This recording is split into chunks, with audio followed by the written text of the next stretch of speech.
Electric cooker. Electric కుక్కర్లో rice ఎలా వండాలో నేను ఇప్పుడు మీకు చూపిస్తానండి. ఈ ఎలక్ట్రిక్ కుక్కర్లో రైస్ వండటం చాలా ఈజీ అండి. బ్యాచిలర్స్ కానీ బిగినర్స్ కానీ జస్ట్ రైస్ కడిగి పెట్టేస్తే సరిపోతుంది.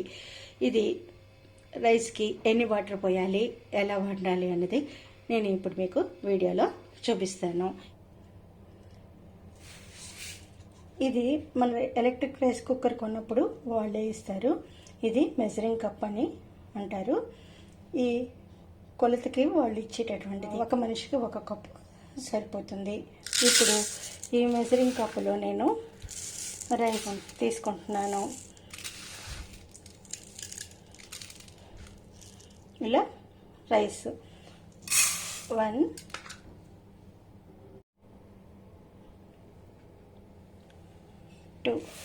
2 రెండు కప్పులు రైస్ తీసుకున్నానండి.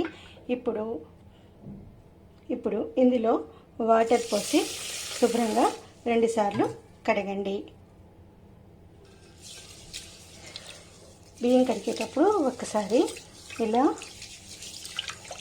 కడగండి. చూసారు కదా ఎలా తెల్లగా వచ్చేసాయో వాటర్. ఇలా కడిగిన తర్వాత ఈ వాటర్ని తీసేయండి.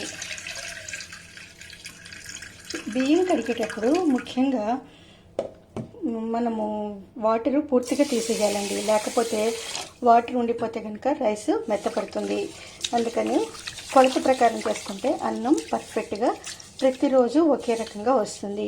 అదే మీరు నీళ్లు వంపేటప్పుడు అడుగున కొంచెం నీళ్లు ఉండిపోయినాయి అనుకోండి, ఆ నీళ్ళ వల్ల కూడా రైస్ ముద్దగా అవుతుంది. అందుకని తప్పనిసరిగా మీరు రైస్ కడిగినప్పుడు ఈ నీళ్లు తీసేటప్పుడు ఇలా చివరి డ్రాప్ వరకు ఇలా వంపేయండి.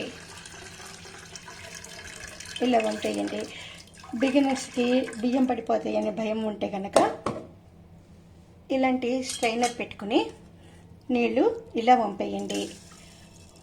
చివరి డ్రాప్ వరకు తప్పనిసరిగా వంపండి. లేకపోతే ఈ అడుగున ఉండిపోయిన వాటర్ వల్ల మీకు రైస్ ముద్దగా అయిపోయే అవకాశం ఉంది. ముద్దగా అవటం అంటే సూపర్ సాఫ్ట్గా అయిపోతుంది. అయిపోయిన తర్వాత ఇలా వేసేసుకోండి.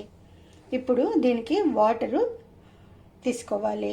ఇప్పుడు దీంతో మనం రైస్ తీసుకున్నాం కదా, ఇదే మెజరింగ్ కప్పుతో వాటర్ తీసుకోండి. 1 కప్పు రైస్కి 2.5 కప్స్ వాటర్ తీసుకోవాలి.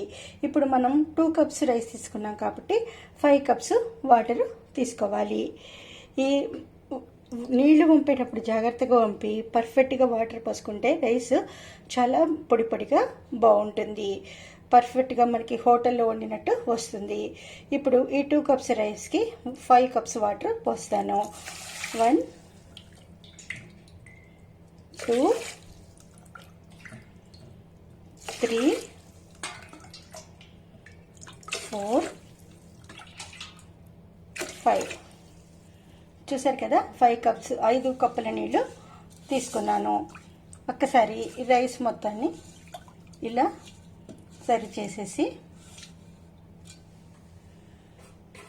మీరు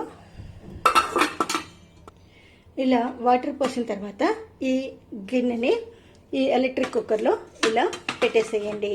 మీకు టైం ఉంటే కనుక ఒక 10-15 నిమిషాలు ఇలాగే రెస్ట్ ఇవ్వండి. ఈ బియ్యాన్ని నాననివ్వండి. అప్పుడు చాలా పొడిగా చాలా బాగుంటుంది రైస్. మీకు టైం లేకపోయినా వెంటనే కూడా వండేసుకోవచ్చు.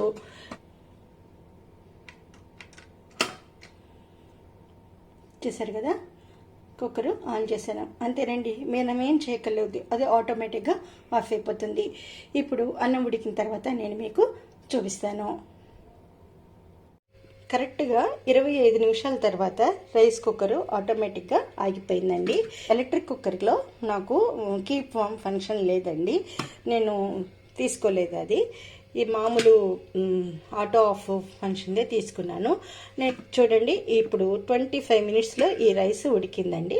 చూడండి ఎలా ఉందో, చక్కగా పొడిపిడిలాడుతూ చాలా బాగుంది. చూడండి, అసలు మెతుకు అంటకుండా ఇలా పొడిపిల్లాడుతూ చక్కగా ఉంది.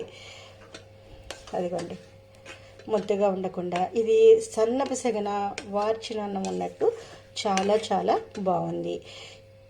చూసారు కదా, నేను మామూలుగా నాకు అవసరమైన దానికన్నా 1 కప్పు ఎక్కువ తీసుకున్నానండి. ఎప్పుడైనా గెస్ట్లు ఎవరైనా వచ్చినా కూడా బాగుంటుందని.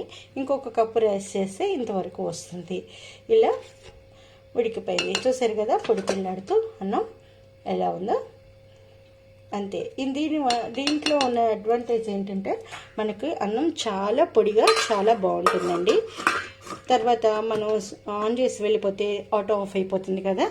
ఇప్పుడు ఈ అన్నంలో ఈ బియ్యానికి ఎన్ని వాటర్ పోయాలన్నది నేను మీకు చెప్పా కదండి. 1 కప్పు రైస్కి 2.5 వాటర్ పోయాలని. అది ఒక కంపల్సరీ రూల్ కాదండి. ఇప్పుడు ఏమవుతుందంటే ఒక్కొక్క రైసు 2 కప్సే తీసుకుంటుంది, ఒక్కొక్క రైసు 2.5 తీసుకుంటుంది. రైస్ ఎంత పాతదైతే అంత ఎక్కువ వాటర్ తీసుకుంటుందండి. మీరు రైస్ బ్యాగ్ మారినప్పుడల్లా కూడా మీరు వాటర్ చెక్ చేసుకోవాలి. మినిమం 2 వాటర్ పడుతుందండి. మ్యాక్సిమం ఎంత పాతదైతే అంత వాటరు ఎక్కువ పడుతుంది. ఇదిగోండి, ఇప్పుడు దీనికి నేను 1 కప్పుకి 2.5 కప్స్ వాటర్ వేసి వండిన అన్నము. చాలా పొడిగా, అదిగోండి అలా పొడిగా ఉంది. ఇది చాలా చాలా కంఫర్టబుల్గా ఉంటుంది. ఎలక్ట్రిక్ కుక్కర్లో రైస్ ఎలా వండాలో చూశారు కదా. మరొక వీడియోతో మిమ్మల్ని మళ్ళీ కలుసుకుంటాను.